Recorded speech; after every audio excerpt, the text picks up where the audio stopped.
예레미야서의 마지막 내용은 열방을 향한 예언의 말씀입니다.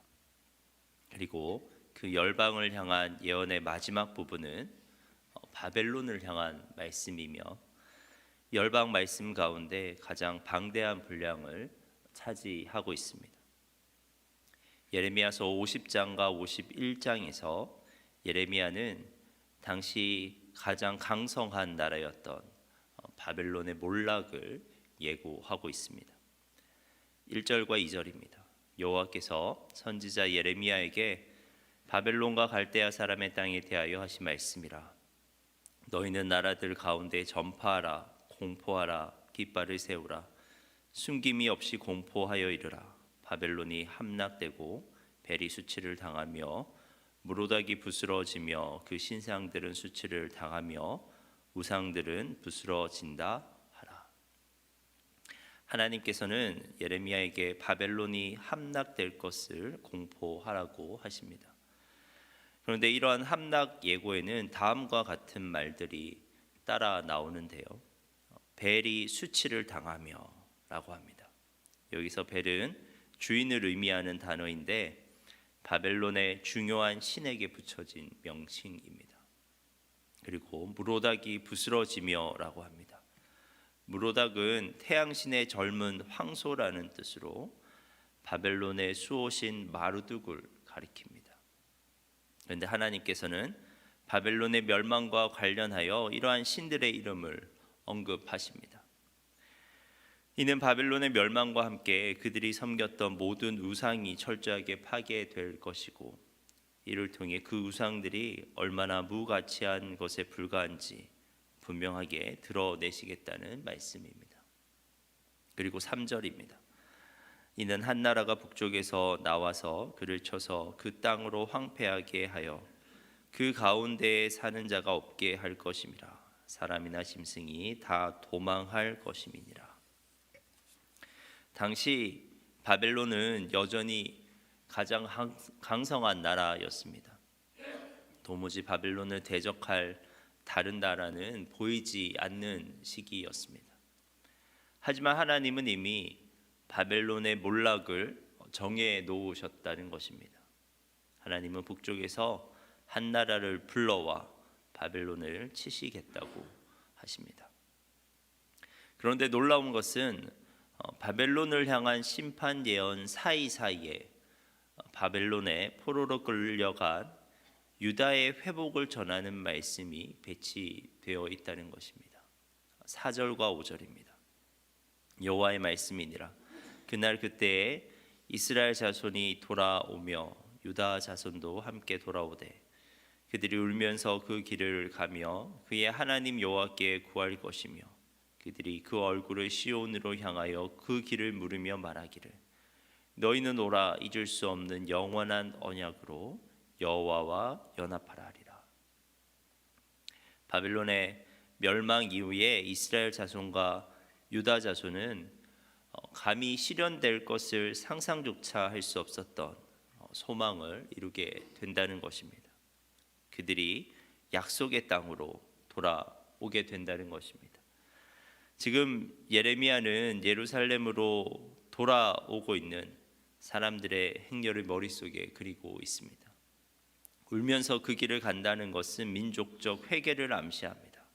그들은 예루살렘에서 하나님과 잊을 수 없는 영원한 언약을 다시 맺게 될 것입니다. 꿈만 같은 일이 현실이 되고 말리라는 것입니다.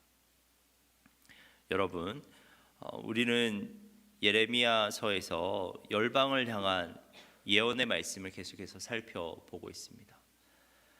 하지만 열방 말씀은 실제로 열방을 향한 선포가 목적이 아니었습니다. 오히려 열방을 향한 말씀의 청중은 이스라엘입니다.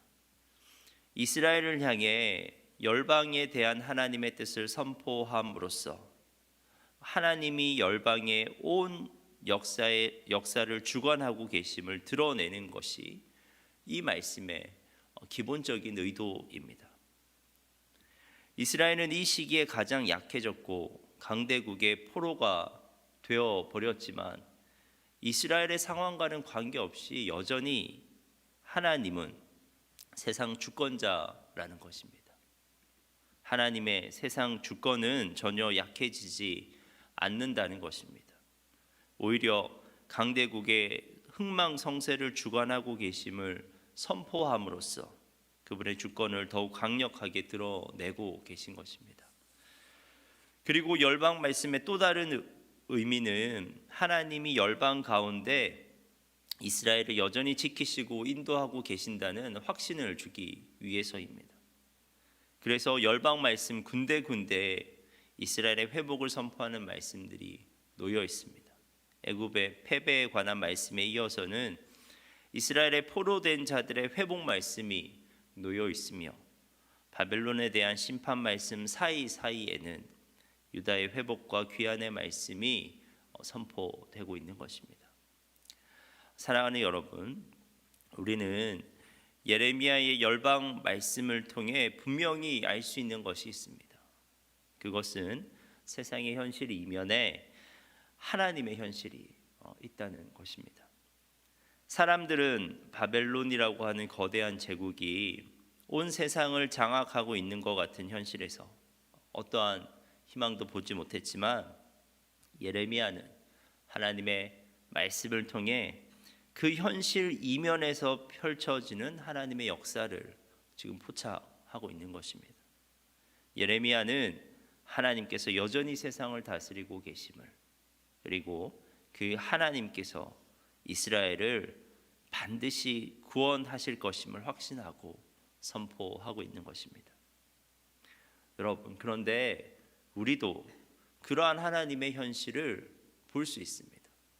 볼 수 있어야만 합니다.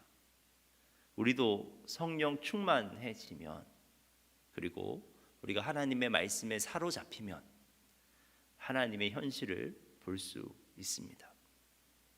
그 현실을 보기 시작하면 우리는 어떠한 상황 가운데서도 절망하지 않을 수 있습니다.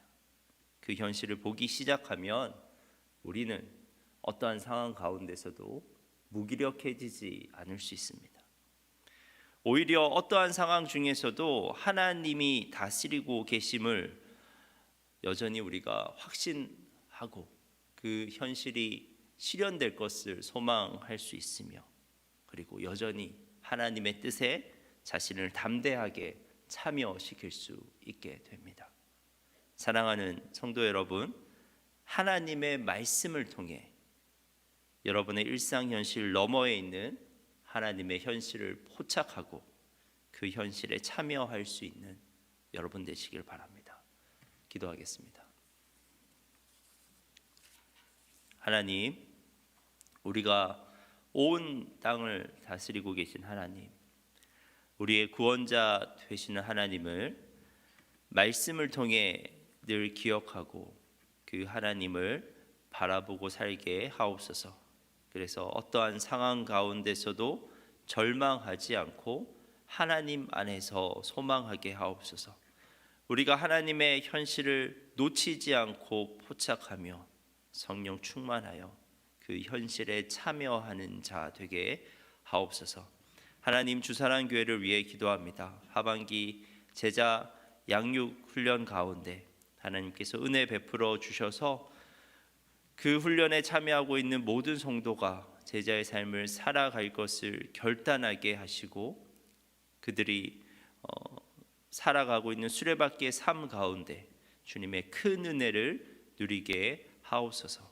진행되고 있는 행복 모임 가운데도 함께하여 주셔서 복음이 선포되는 현장마다 영혼 구원의 역사가 일어나게 하옵소서.